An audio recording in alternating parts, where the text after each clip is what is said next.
Hey, Universe and mining family. Grab your shovels and your pickaxes. Welcome to the show.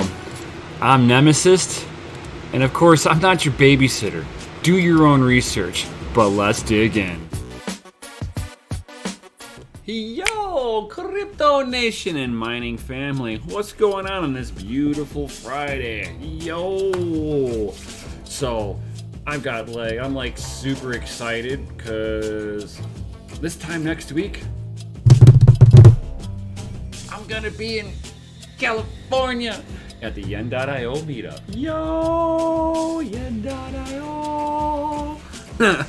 So, yes, check it out. If you guys haven't checked out Yen.io, get on the waiting list, guys. Come on.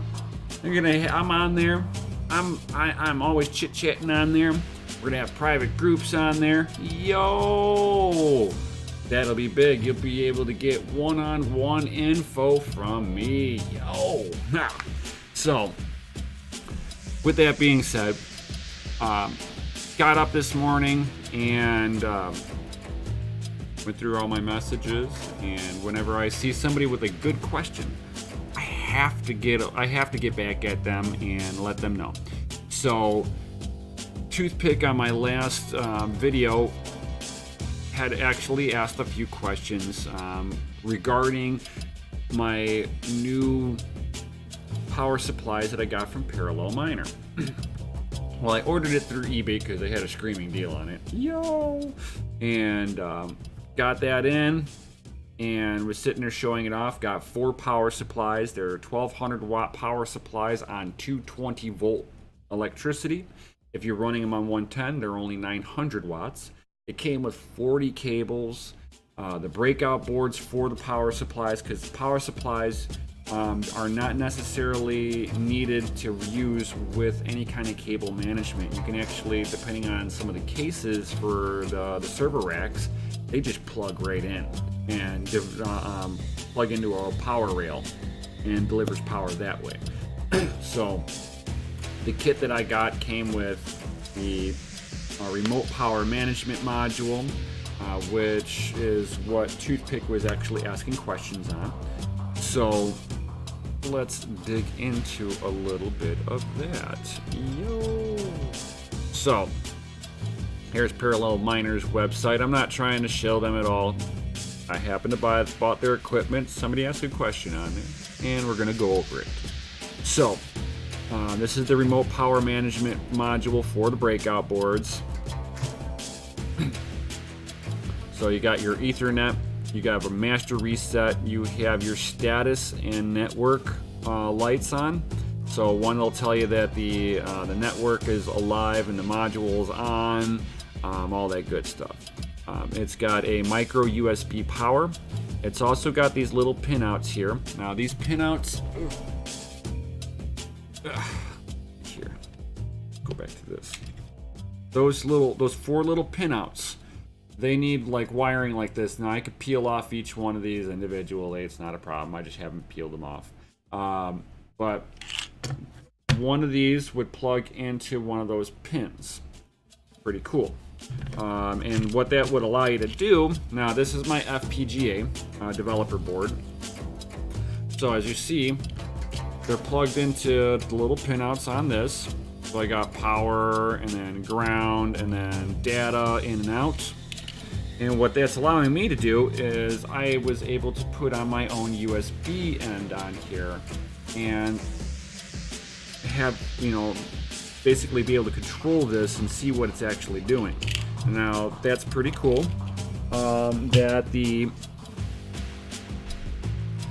That this actually has it on there too, so it has capability that you can do more to this than what it's letting now. So you'd be able to maybe hook this into a PC and have more interface, more control. So unfortunately, as one of the questions that my man had was, does this thing have watchdog error? So unfortunately, no. This is just an on-off switch. All it really is. What I do like about this versus like what Bitmain has. Bitmain has regular server grade power supplies that you can't just turn them on and off. There's absolutely no way. You've got to just unplug, rip the power cable out of it, and good luck, hope for the best, haha, good times, yeah. Yeah, that's basically how you screw up your equipment, because it's discharging through the system instead of grounding out. I've got 2 hurt ASICs already because of this problem. So hopefully this will solve that. I'm going to be putting these power supplies onto all my ASICs, and this way I can power them down safely, turn them back on more safely. The big thing as miners, you don't want to beat your equipment up. You want to be nice to it. So if you can have a nice way to turn something off, spend the extra couple of bucks in my opinion. But that's just me. So got a master reset on here, so if the module itself is having an issue, you can just reset it back to factory, which is really nice and handy. You got your 4-pin interconnect port. This allows you to connect in with the other breakout boards, and I will show that as of now. Bam. So as you see here, here's that little micro USB power cable. You can hook it into a wall socket. You know, it's only needing 5 volts, so it's basically a phone charger. And if you have a computer sitting by it, you can plug it in there. It just needs anything that's got a USB that can supply 5 volts. It's not taking any crazy amperage or anything like that, so pretty much anything will work. In my mining room, I have another motherboard mining rig that's really close to this. So I just hooked in the cable right into it. Bada bing, bada boom, done. And as you see it, this cable comes out, loops around, and it comes into this 4-pin Molex. And it's basically power on, power off. Nice and simple. And then it's got the 4-pin interconnects, and that's how you daisy chain all your power supplies together. So there's really nothing smart in between this and these. It's on, and then you command it, and it's off. What's really nice is that this lets me know that the rail has 12.5 volts. So I can see I got some kind of indication off of the breakout board that there's voltage passing through, and there's LED lights on the breakout board to signify that the breakout board has turned on too. So boom. I'm sure that if there's an error of any sort, it'll have a red LED in there too. So all I see is green and yellow, and everything is working a-okay. So I'm figuring that's perfect. And let's see here, kind of get a little cleaner shot, because Toothpick was asking for some good pics of this. Bam. That's just the Ethernet. It does not hook into the device. It goes right to the internet. And then here's the 4-pin interconnect. It's got a little pin out, so if you got the wiring that's got the pins, you can actually pin them yourself for testing, or you can solder them in. Whatever it is that you're doing, it looks like it's got room for you to do some modifications on there.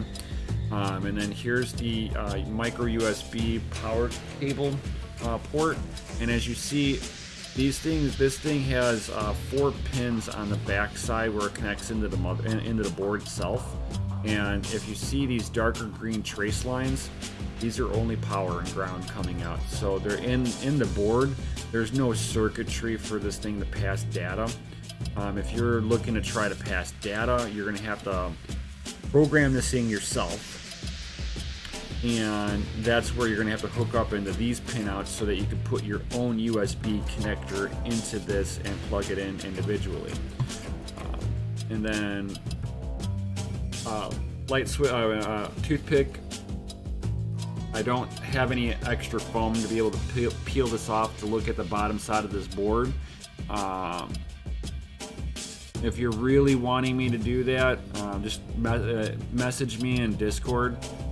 Just give me a direct message, and I will go get some sticky foam, and I'll peel this off and I'll replace it, because it never fails. If I peel this up, it'll never stick again. It's a real thing. It never fails. That's just my luck. Kind of go into this now. As you see here, power on, software version, no big deal, right? I would hit this LAN, but it's gonna give you guys all my IP addresses and stuff like that, so no. Then you can come over here, and like I was saying, this is a master on, master off. There is no 1, 2, 3, 4, 5 power supplies on this. No, it just sees it as one big power supply. Turn them all on, turn them all off.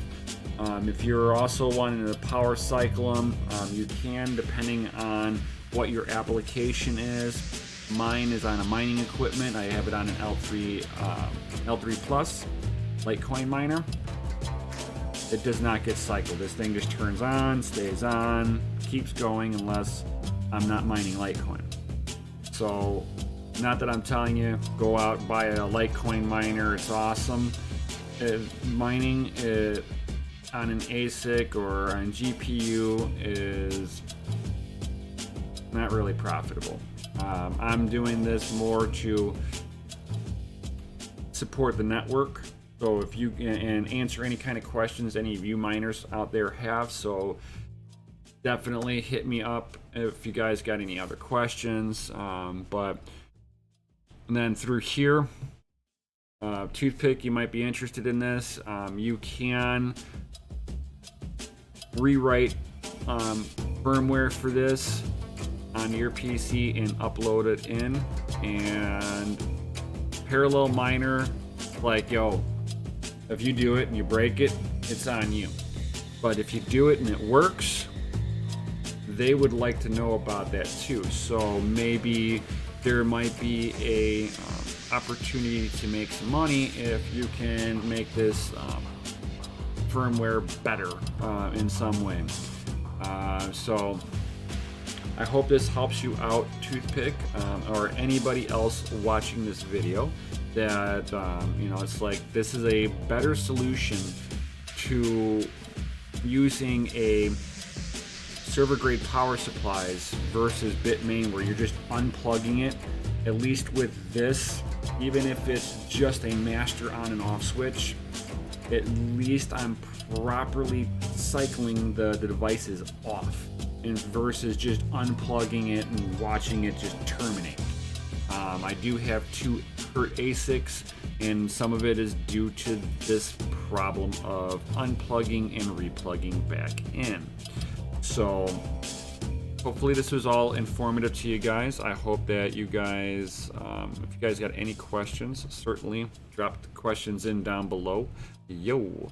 While you're down there, smash that Lizzie like button, hit the bell notification, share these videos with other people. All that stuff always helps me out. Yo.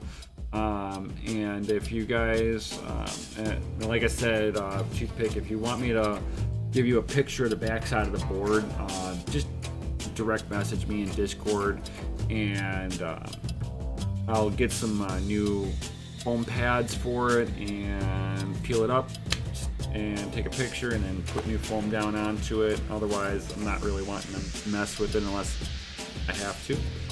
And